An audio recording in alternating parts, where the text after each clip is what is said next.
കർത്താവിന്റെ ഉന്നതമായ നാമത്തിന് സ്വസ്ഥം ചെയ്യും. കർത്താവിന്റെ വിശുദ്ധ പൗരോഹിത്യത്തെ മഹത്വപ്പെടുത്തണമേ.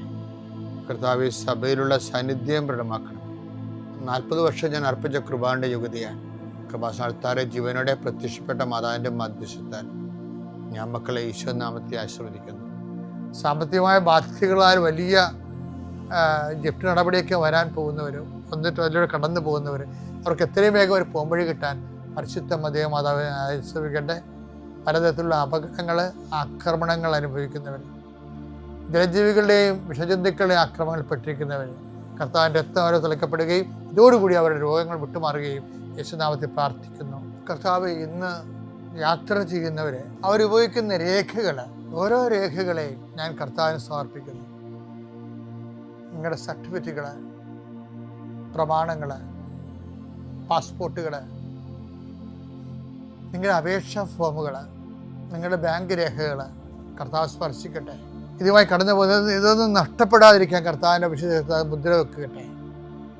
അത് ആർക്ക് കൊടുക്കുമ്പോഴും സ്വീകരിക്കുന്നതിന് പരിശുദ്ധാത്മ നിറയുകയും നിനക്ക് ദൈവഹിതമാണെങ്കിൽ നിനക്ക് അനുകൂലമായ തീരുമാനം എടുത്തുകൊണ്ട് നിന്നെ സന്ധിക്കാൻ ഇടവരുത്തിട്ട് പ്രാർത്ഥിക്കുന്നു.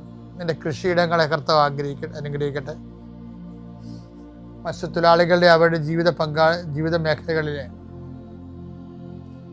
സാമ്പത്തികമായ ബാധ്യതകളും കടങ്ങളുള്ളവരെ കർത്താവ് ഏറ്റെടുക്കട്ടെ. ഏലകൃഷിക്കാർ, റബ്ബർ കൃഷിക്കാർ, റബ്ബർ ടാപ്പ് ചെയ്യുന്നവരെ, അതുകൊണ്ടെല്ലാം ഉപജീവനം നടത്തുന്നവർ, പലതരത്തിലുള്ള ഉൽപ്പന്നങ്ങൾ, കാർഷിക ഉൽപ്പന്നങ്ങൾ വിറ്റുമാറാതിരിക്കുന്നവരും അത് വിറ്റുമാറിയില്ലെങ്കിൽ ജീവിത കാര്യങ്ങൾ നിറവേറാതെ തടസ്സപ്പെട്ട് കിടക്കുന്നവരെ ഈശോ നാമത്തെ ആശീർവദിക്കുന്നു. വിറ്റുമാറാനുള്ള സാധനങ്ങൾ, വള്ളങ്ങളുണ്ടാകും, വലകളുണ്ടാകും, വീടുണ്ടാകും, സ്ഥലമുണ്ടാകും, ഇങ്ങനെയെല്ലാം അതെല്ലാം പെൻഡിങ്ങിൽ കിടക്കുന്ന കാരണം നിൻ്റെ കടങ്ങളുടെ പലിശകൾ കൂടുന്നവരുണ്ട്. കർത്താവേ, ഞാൻ അവരെ കൃപാസ്ഥാനത്താരെ ജീവനോടെ പ്രത്യക്ഷപ്പെട്ട മാതാവിൻ്റെ പ്രത്യക്ഷീകരണത്തിൻ്റെ അടിസ്ഥാനത്തിൽ യേശുവിൻ്റെ നാമത്തിൽ ഞാൻ മക്കളെ ആശീർവദിക്കുന്നു. നമ്മളെ വേണ്ട സമയത്ത് കരുണയും കൃപാവരവും ലഭിക്കാൻ ദൈവത്തിൻ്റെ വാഗ്ദാന പേടകമായ കൃപയുടെ സിംഹാസനമായ ക്രിസ്തുവിനെ സമീപിക്കുക എന്നുള്ള ഹെബ്രായർ 4:16 പോയിൻറ്റ്സിൽ ക്രിസ്തുവിനെ എങ്ങനെ സമീപിക്കാം, അങ്ങനെ 8 യോഗ്യതകൾ നമ്മൾ ഇന്നലെ വരെ പറഞ്ഞു. ഇന്ന് 9ാമത്തെ യോഗ്യതയാണ് പറയണത്. 9ാമത്തെ യോഗ്യത പറയുന്നത് സ്നേഹവും കാരുണ്യവും പുലർത്തുക. മത്തായി 25:35 എന്തെന്നാൽ എനിക്ക് വിശന്നു നിങ്ങൾ ഭക്ഷിക്കാൻ തന്നു, എനിക്ക് ദാഹിച്ചു നിങ്ങൾ കുടിക്കാൻ തന്നു, ഞാൻ പരദേശിയായിരുന്നു നിങ്ങൾ എന്നെ സ്വീകരിച്ചു. അപ്പോൾ അത് സ്നേഹവും കാരുണ്യമാണ്. ഇന്നലെ ഒരു മനുഷ്യൻ സാക്ഷ്യം പറഞ്ഞു. അപ്പോൾ ഞാൻ ആൾക്കാരെ നിൽക്കുന്നുണ്ട്.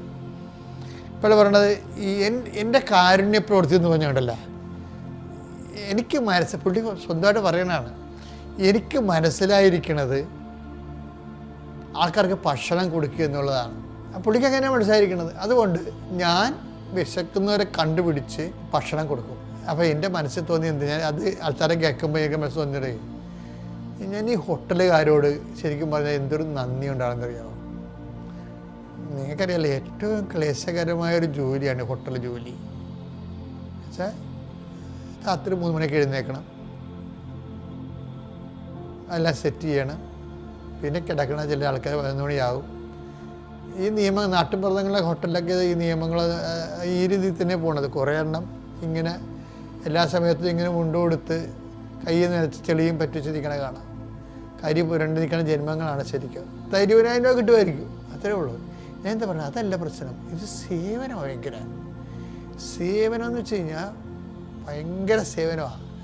ഹോട്ടലുകാർ സമൂഹത്തോട് ചെയ്യുന്ന കാര്യം. മനുഷ്യന് എന്തുണ്ടെന്ന് പറഞ്ഞാൽ വിശന്ന് കഴിഞ്ഞാൽ ഇപ്പം ഭ്രാന്തനാണ് ശരിക്കും.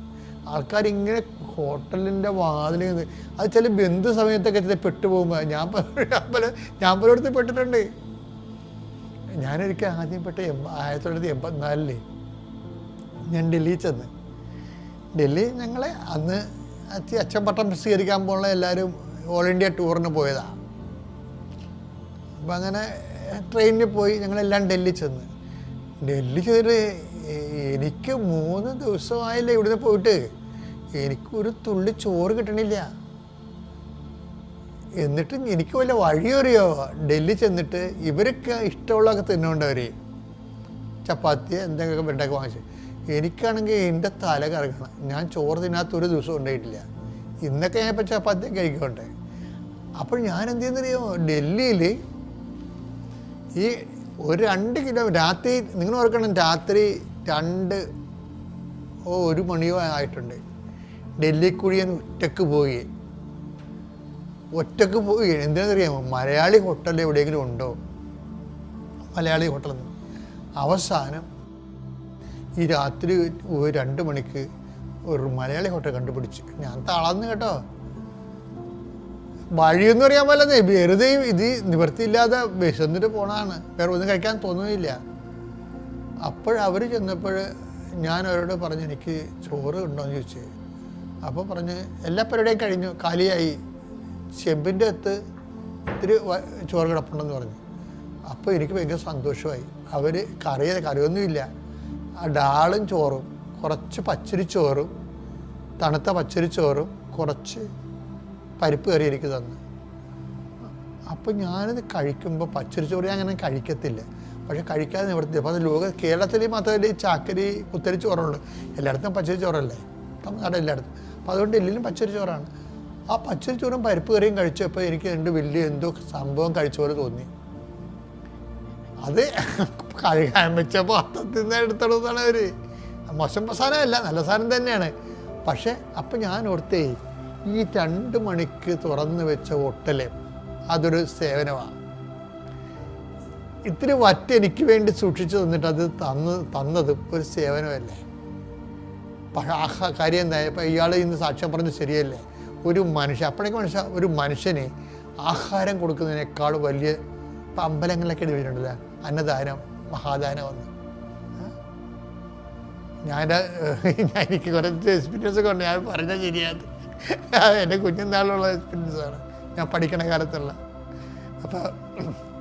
അപ്പോൾ എന്താ പ്രശ്നം വെച്ച് കഴിഞ്ഞാൽ, അത് എപ്പോഴും നമ്മൾ ഈ ഭക്ഷണം കൊടുക്കുന്നവർ പിന്നെ വിശക്കുന്നവർക്ക് കൊടുക്കണമെന്നുള്ളത് നിർബന്ധമാക്കണം. ആർക്കെങ്കിലും കൊണ്ടുപോയി ചാണ്ടിയിട്ട് പോരരുത്.